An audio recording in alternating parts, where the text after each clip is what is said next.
Oh, oh, oh, I just love you. I just like help, help. I just like help. I just like you do. I just like you. I just love you. Happy New Year. I love you. Say goodbye. You're going to school, and that's okay. Yum, yum, yum, yum, yum. I just love you. Hi, everybody, and welcome to the Tuesday show. Optimize My Life presents Know Your Communication. The importance of communication isn't just verbal, it's also nonverbal. Hi, Derek. How are you? How are you? Doing phenomenal. That's so cute that you got us singing that song. That was so cute. She not only sings, but she wrote it herself. All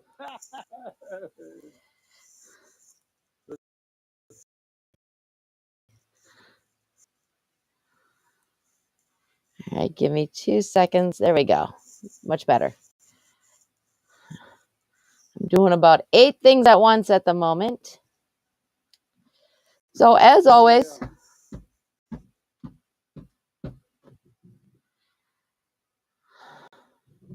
So as we're talking about communication, as you hear the stomping behind me, my husband decided to come in and grab a pair of socks at the same time.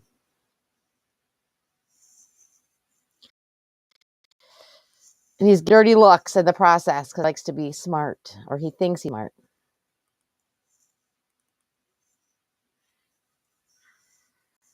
So today we're talking about not only the importance of nonverbal and verbal communication, but the one aspect that I personally believe, and a lot of others believe, is the importance of not only that, but also having an open form of communication with your family, individuals. There we go.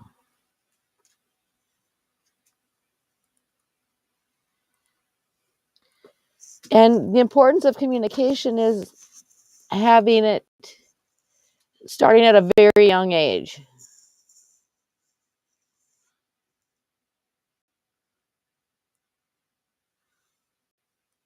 And for some reason, things are not quite working yet. All right, give me 2 minutes. I'm having a slight technical difficulty here.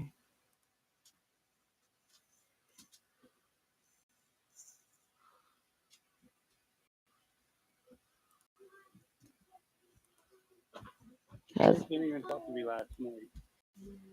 I'm sorry, Derek. Yeah, I'm sorry, everybody. I wasn't here yesterday. I had just this huge headache, and I laid down, and that was it. I couldn't see straight. So Kurt took over the show for me, and I apologize. It doesn't happen very often, but next time I'll find someone better to take over the show. So Bob's good. Yes, but Bob's been really busy lately. Bob is our day host on Thursdays. And for some reason, you asked him, I'm sure he won't mind. Oh no, I'm sure he won't. But it was like very last minute. So communication, talking to kids, especially at a very young age, is so important. And opening that dialogue, especially when they're toddlers, is crucial. When they're getting to that age when they start having temper tantrums and meltdowns and issues, it's important to sit them down and talk to them about why they're having those problems. But instead of asking why, you ask what. You give them the words to express what's going on, because they may not. Part of temper tantrums are one, because they're they're not getting their way, or they're tired or crabby, but a lot of it is because they have little control and not a lot of vocabulary yet, so they can't explain themselves. And when you give them the language to be able to to express themselves, it's huge to one, eliminating all that. It also builds that rapport between you and your kids, or that they can come to you and talk to you when they're struggling with something.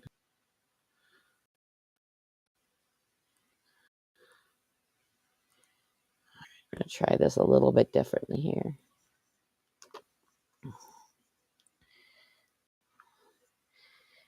And so when they become teenagers and they're getting out of that phase of talking to you, they're going to be more willing to open themselves up to you because they know that is an option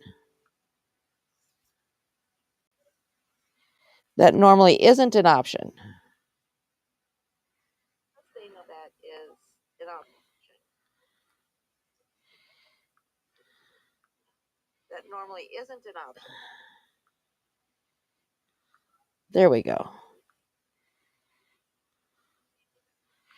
All right, sorry about that. Technical glitches are fixed.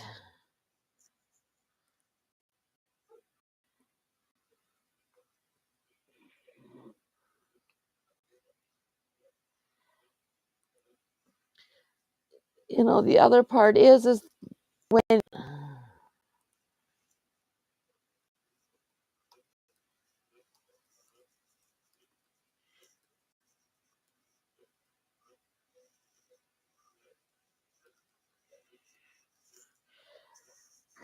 it used to be back in the day, kids had that contact. They look at you.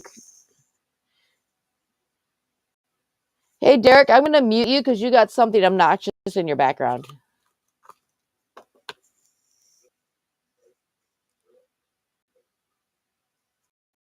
Okay, thank you. So better.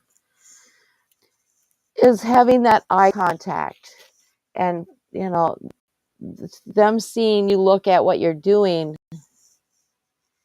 is crucial, used to be crucial and a sign of respect. And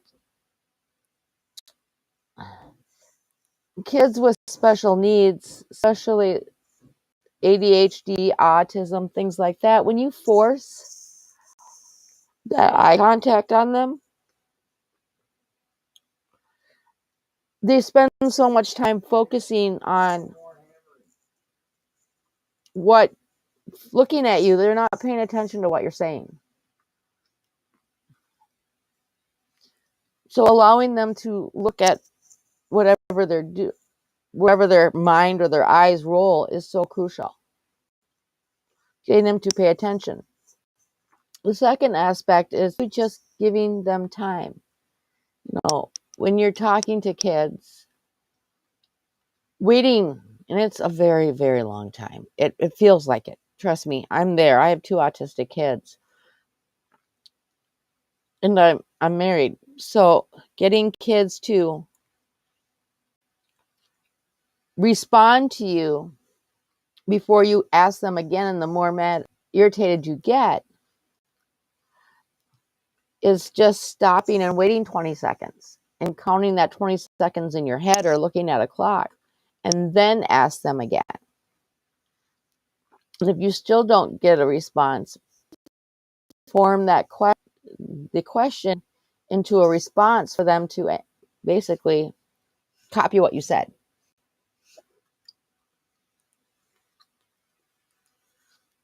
But opening those communications are so important because it teaches your children how to develop that positive relationship with other kids, other people. And it also teaches them how to have a conversation. Kids aren't born knowing how to have a conversation. They're taught how to talk.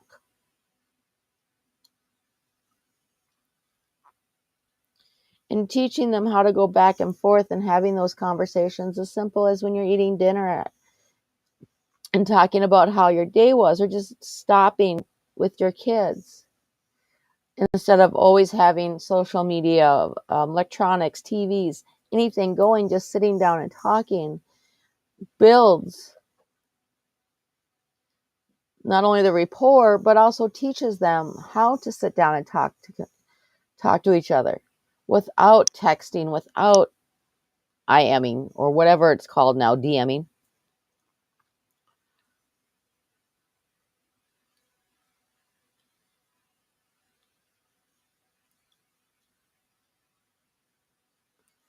Because, we have failed a generation of kids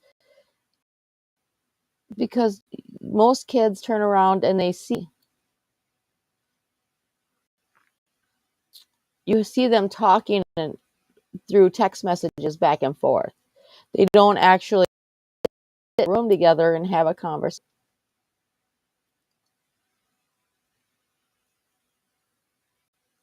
And as you're sitting there communicating with them and talking to them, you're also showing them how to be a good listener.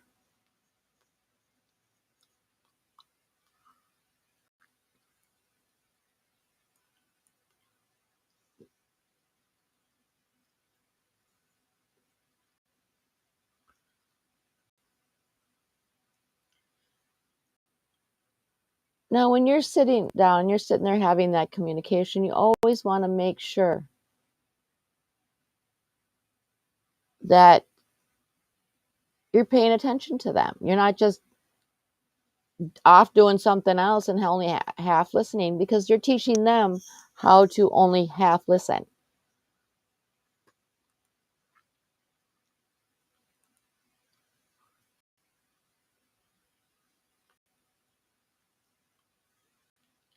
And as you're starting this out when they're young, you want to set aside time each day. At our house, it's dinner time. During dinner time is when we have family time, which is we sit down and talk about our day, the good and the bad. You got to remember, as you're having these conversations, you don't want to focus just on the positives. You also want to focus on the other things that'll happen or what happens.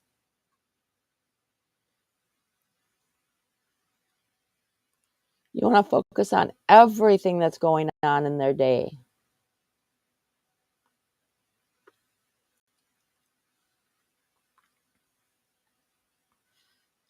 And you want to make that special one-on-one time. Because not only that, but it also strengthens the bond between you and your children.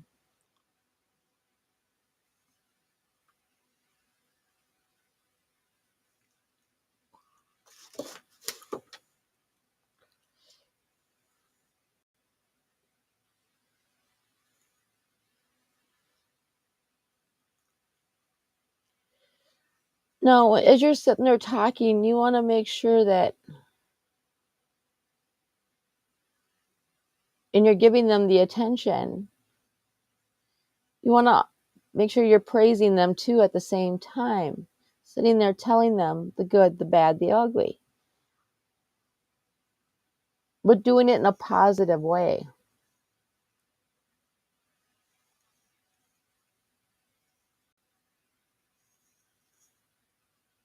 And one of the things is like, okay, so your kids, are sitting down doing something. You always want to tell them what they're doing, you're giving them praise, telling them why they're getting praise.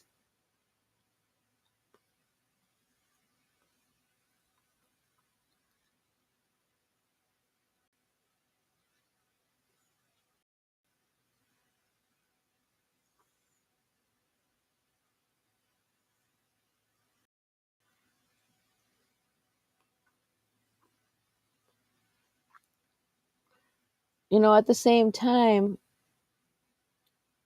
when your children are having those emotional moments, and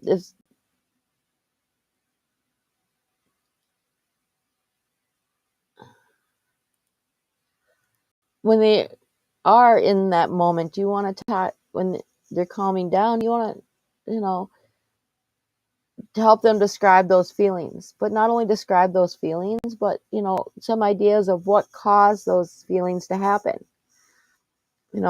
So your child's sad or is crying, things that you can say is, well, I can see that you're sad or you're upset. Now, what happened to cause you to be upset?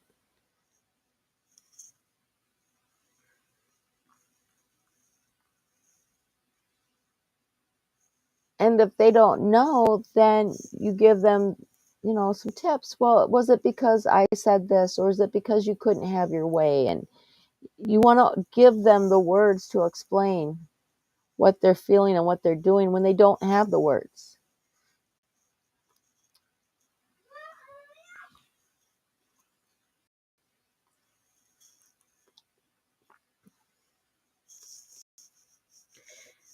When you're giving them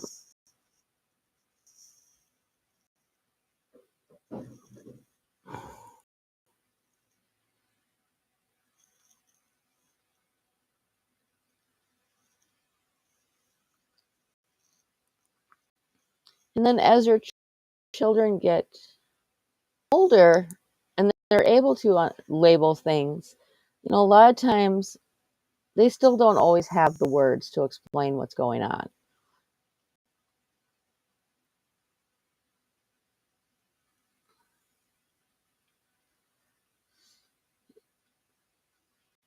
And now as they get older into school age,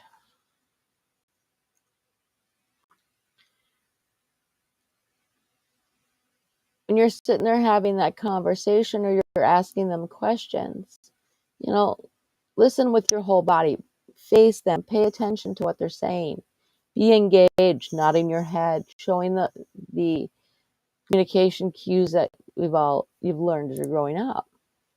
And if you're feeling that tension or you're hearing these emotions in the sounds of their voice, talk about it. Acknowledge their feelings and acknowledge that it's okay to be mad. It's okay to be sad. You're given emotions for a reason.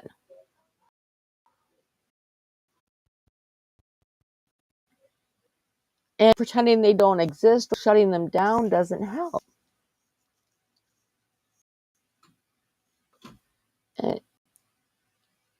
And at the same time, you always want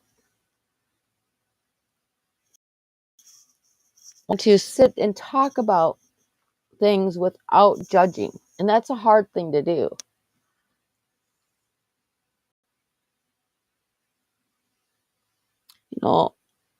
As a parent, you're great at giving instructions or providing facts.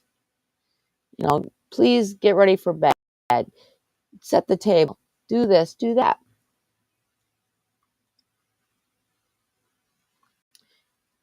A lot of times where you struggle are with the big feelings.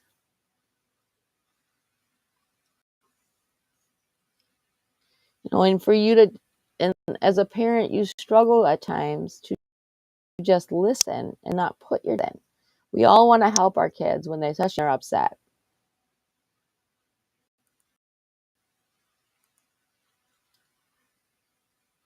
And being there, a lot of times it's just is enough.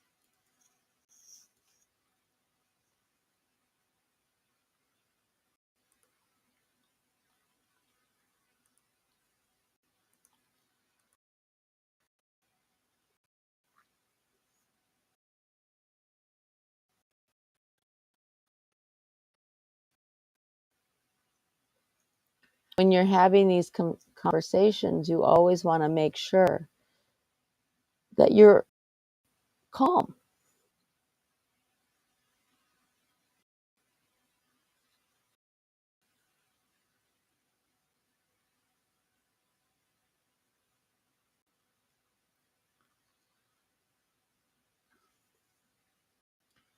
And, the best way to start the conversations out or once they get going is using open statements or door opener statements too. Okay, I see. How about that? Really? My favorite's really. I use that one a lot. Or what else? What about the other one is that I use a lot is what else? Can you tell me about it? I'd love to hear more.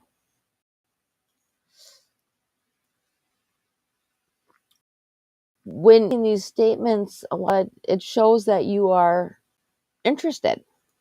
And if you're not, fake it till you are. And that helps get them engaged with the conversations.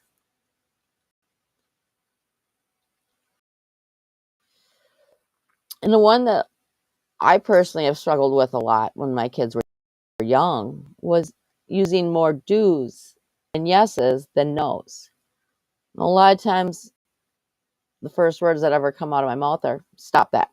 Don't climb up there. Don't do that. Don't do this. Instead of that, you could use an alternative.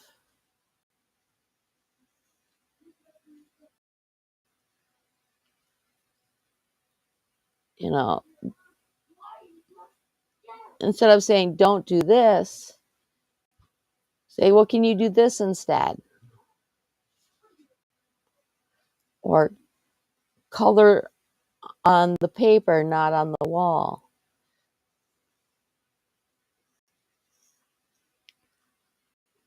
Another step is a lot of things that a lot of adults have a hard time with, especially educators and professionals, is talking to your child, not at your child.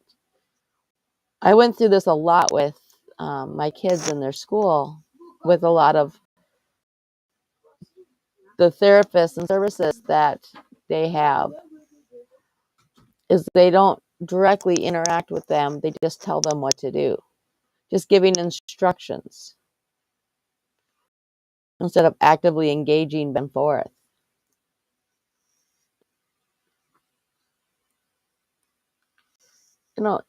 Yes, kids have a limited vocabulary but that's how their vocabulary increases. It increases due to these conversations that you have with them.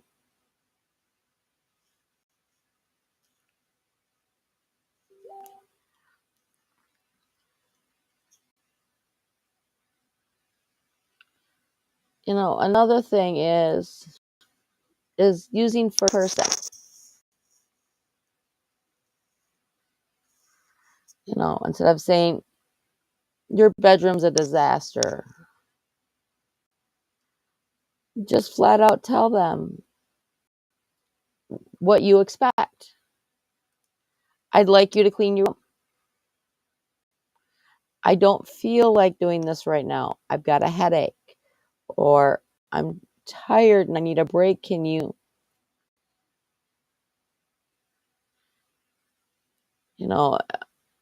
Another big one is, you don't make any sense because you don't understand what they're saying. I'm sorry, I don't understand. Can you repeat this? Using tools like that gives them the positive, but you're not just putting the blame on the child. Even though it is their fault, they're talking, you don't understand them, is making them feel more important and more heard, because you're putting the acknowledgement that I don't understand what you're saying, or I don't know what's going on.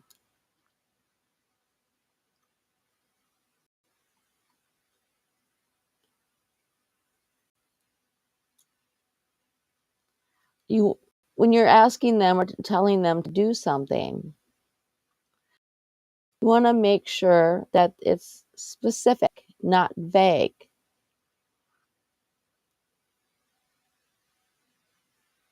And when you're doing this, you want to make sure that they have your attention.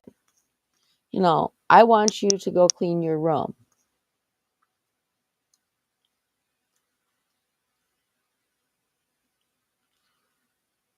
And as they're doing this and you're saying this, you want to give them a reason. I want you to clean your room because your room is a walking disaster.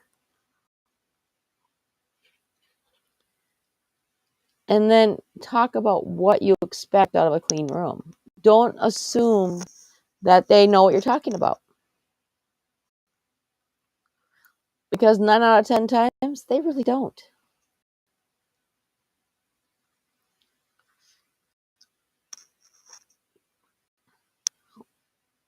Making sure that when you're talking to them, that they're not doing else playing, or make sure you always stop and center them. All right.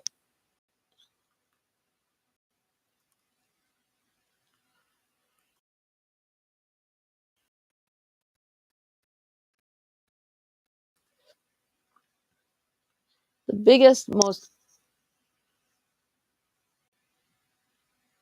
unhelpful, and the most common communication error is using unkind words and labels.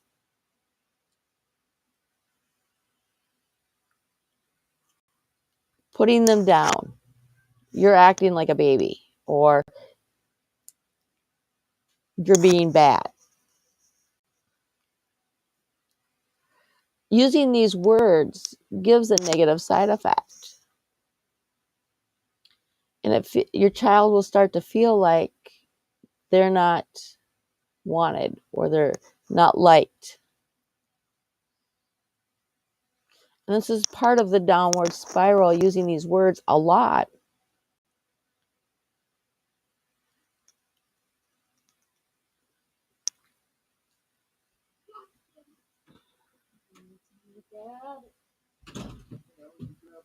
Will ultimately knock down their viewpoint of themselves.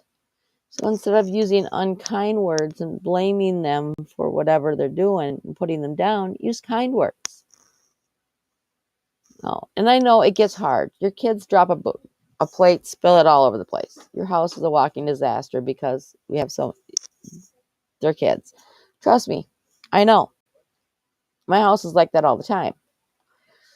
But at the same time, when they make the bigger mistakes in life, they're more willing to come and talk to you about it because they understand that you're willing to understand and listen to them.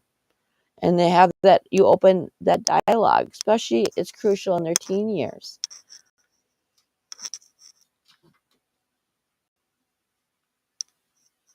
Instead of yelling at them because they dropped a plan or knocked it off the counter or spilled something. Oops, accidents happen. Let's clean it up. And when you do that, that gives them more responsibility and teaches them not to dwell on the bad, not to dwell on what goes wrong and what happens. It teaches them how to just keep moving forward and just account for their actions and clean up. But if they're worried that when they do make mistakes, which all kids make mistakes. Everybody makes mistakes. Nobody's perfect.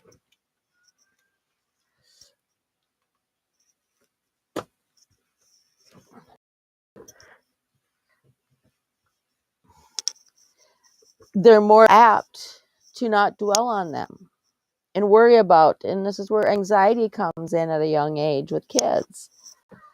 Some kids is that they worry about all the bad things that can happen because they get yelled at a lot when the bad things do happen. Excuse me. Understanding mistakes happen, it's okay. And then when they do clean up the accidents, when they do fix the stuff and they don't have temper tantrums in public or whatever, praising them for the positives they do. Even simple as just I love you and giving them hugs and kisses. Simple works better than nothing at all. And in my eyes, one of the most important factors to opening communication is just accepting them. Each person, each child is an individual. They are unique and made a certain way. They are not mini use. And a lot of people, that's hard to understand.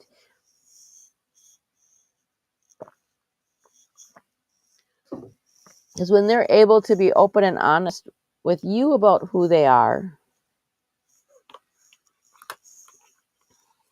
they're more apt to accept themselves.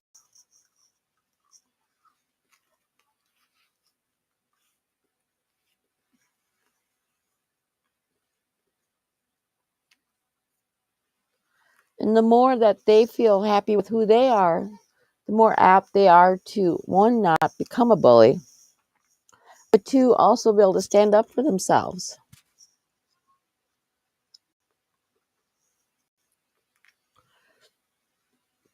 All we want for our kids is to feel safe and loved.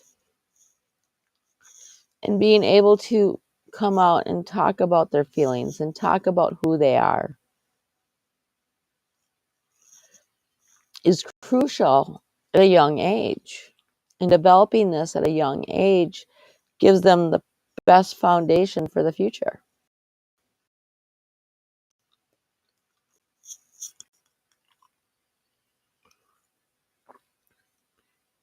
With kids, when you start commanding and lecturing and going on and on,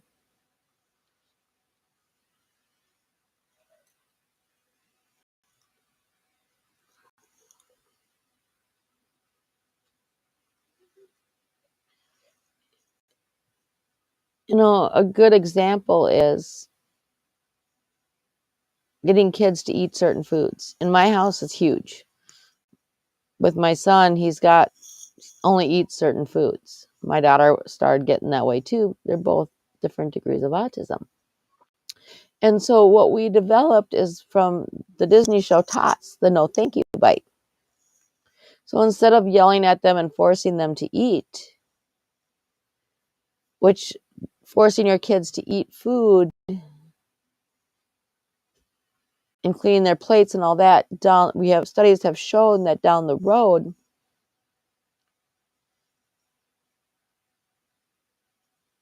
will cause eating disorders and things like that. So, sitting there and forcing them to eat it, you turn it around on them and go, well, okay, let's try a bite. We're going to do no thank you bites. We're going to try a bite and see what you think. Yeah, try one bite. And you keep going this way and encouraging them. This way they feel like they're being listened to. But at the same time, you're still the parent directing things as we go. And I'm not saying that, allow all this bad behavior and everything's hunky-dory. It's how you communicate the good behavior and focus a lot more on the good behavior than the bad behavior.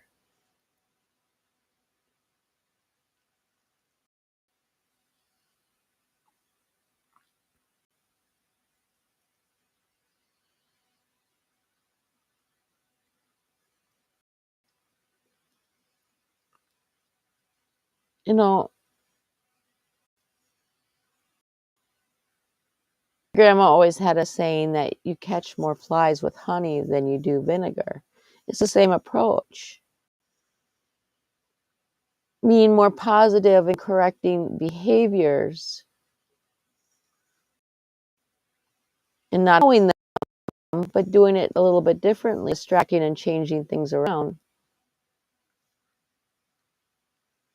is better than just always being no, no, no, and negative all the time.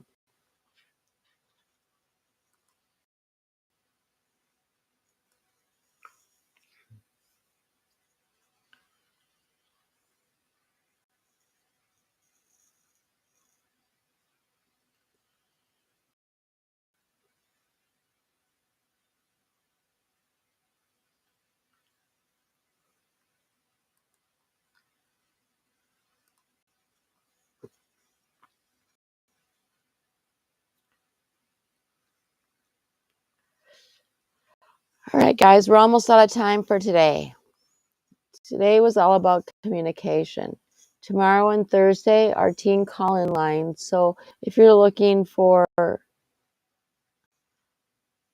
references, tools, or just need to talk about what's going on in your life in an anonymous atmosphere, tomorrow's the day to do that. Please check out our Facebook group and join that. You can also, on our Facebook group, talk to me and other hosts. Some suggestions for shows that you're looking for, want to talk about, different ideas. And tomorrow at noon Eastern time is all about emotions and the kindness club with Conquering Chaos. We're talking about how to deal with and teach emotions and how understanding what's going on in your mind and your emotions is the ultimate act of kindness. On Thursday's noon show is Bob Oakley, and it's all about family time, how faith helps guide decisions in the family.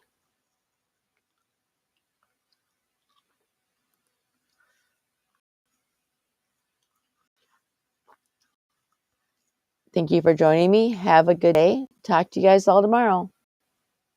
Bye.